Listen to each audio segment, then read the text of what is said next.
सोचिए, आपने किसी पर इतना भरोसा किया हो कि अपने सारे राज, अपने दर्द, अपनी कमजोरियां, सब कुछ उसे बता दिया हो, और फिर एक दिन वही इंसान आपकी पीठ में छुरा घोंप दे, सिर्फ इसलिए क्योंकि उसे आपकी तबाही में अपना फायदा नजर आता है। यह कहानी है दो दोस्तों की, एक भरोसे की मिसाल और दूसरा गुनाह की पहचान। लेकिन जब पुलिस को मर्डर के केस में कोई सबूत नहीं मिलता, तब एक पुराना वॉइस रिकॉर्डिंग एक ऐसा राज खोलती है जो दोस्ती के नाम पर कलंक बन जाता है। राजवीर और साहिल नाम अलग थे, लेकिन लोग कहते थे ये दोनों एक ही रूह के दो हिस्से हैं। स्कूल के दिनों से लेकर कॉलेज तक दोनों हर जगह साथ दिखते थे। राजवीर होशियार था, शांत और जिम्मेदार। वहीं साहिल थोड़ा लापरवाह लेकिन बहुत तेज तर्रार था। जब कॉलेज खत्म हुआ तो राजवीर ने अपने पिता के बिजनेस को टेक ओवर किया और 4 साल में करोड़ों की कंपनी बना दी। उधर साहिल अलग अलग जॉब्स में हाथ आजमाता रहा, लेकिन कुछ स्थिर न कर पाया। मगर राजवीर ने कभी उसे पीछे नहीं छोड़ा। तू चाहे कुछ भी कर, मैं तुझे कभी अकेला नहीं छोड़ूंगा। ये वो वाक्य था जो साहिल ने खुद की जिंदगी में कई बार सुना था और आखिर तक भुलाया भी नहीं। लेकिन अपने मतलब के लिए साहिल को राजवीर की कामयाबी से खुशी कम, ईर्ष्या ज्यादा होती थी। वो देखता कि कैसे लोग उसे सलाम करते हैं, उसकी गाड़ी, उसका घर, उसका रसूख, सब कुछ परफेक्ट था। राजवीर ने उसे अपनी कंपनी में एक पोस्ट भी दी, PR मैनेजर, ताकि दोस्त अपने पैरों पर खड़ा हो जाए। लेकिन साहिल को सिर्फ नौकरी नहीं चाहिए थी, उसे वो सब कुछ चाहिए था जो राजवीर के पास था।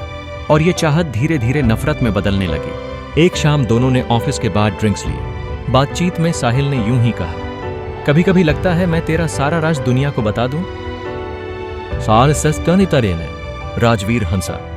भाई, मेरे पास कोई ऐसा राज नहीं जिसे तू न जानता हो। पर साहिल का चेहरा उतरा हुआ था। उसने धीरे से कहा, और तू भी जानता है कि मैं क्या कर सकता हूं अगर मुझे ठुकरा दिया गया। राजवीर को हल्का सा अजीब लगा, लेकिन उसने बात को मजाक समझकर टाल दिया। वो रात उनकी आखिरी मुलाकात थी। अगली सुबह राजवीर अपने घर में मृत पाया गया। शरीर पर कोई चोट नहीं थी, बस सिर के पीछे गहरी चोट, जैसे किसी ने पीछे से वार किया हो। सीसीटीवी फीड रात 11 बजे के बाद की गायब थी। कोई फिंगरप्रिंट नहीं, कोई चश्मदीद नहीं। पुलिस को कोई सुराग नहीं मिला। परिजनों और दोस्तों से पूछताछ हुई, लेकिन साहिल ने आंसू बहाते हुए कहा, वो मेरा भाई था, मैं कैसे उसका कत्ल कर सकता हूं। पुलिस के पास कुछ नहीं था। केस ठंडा पड़ गया। राजवीर की बहन रिया उसके ऑफिस का सामान समेट रही थी।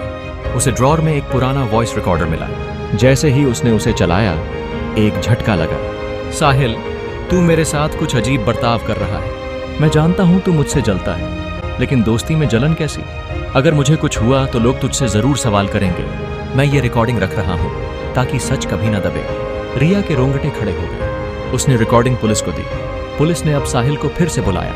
पहले उसने कहा रिकॉर्डिंग फर्जी है, लेकिन जब फॉरेंसिक टेस्ट ने पुष्टि की कि आवाज राजवीर की ही है और वो रिकॉर्डिंग मौत से 2 दिन पहले की थी, तो साहिल टूट गया। उसने कबूल किया, मैं नहीं चाहता था कि वो सब कुछ हासिल करे और मैं कुछ नहीं। मैं उसके कमरे में चुपचाप गया और उसके सिर पर पेपर वेट से वार कर दिया, फिर सबूत मिटा दिए। कोर्ट में जब सजा सुनाई गई तो जज ने कहा, तुमने सिर्फ एक व्यक्ति की हत्या नहीं की, बल्कि उस रिश्ते की भी हत्या की जिसे लोग सबसे पाक मानते हैं, दोस्ती। साहिल को उम्र कैद हुई। राजवीर की बहन ने उसका मोबाइल स्टेटस आज भी वैसा ही रखा है। जिसने सबसे ज्यादा चाहा, उसी ने सबसे गहरा जख्म दिया। क्या आपने कभी किसी ऐसे दोस्त पर भरोसा किया है जिसने बाद में आपको धोखा दिया?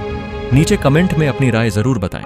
और ऐसी ही असली या असली जैसी मर्डर मिस्ट्रीज के लिए चैनल को सब्सक्राइब करना मत भूलिए। अगली कहानी और भी ज्यादा चौंकाने वाली होगी।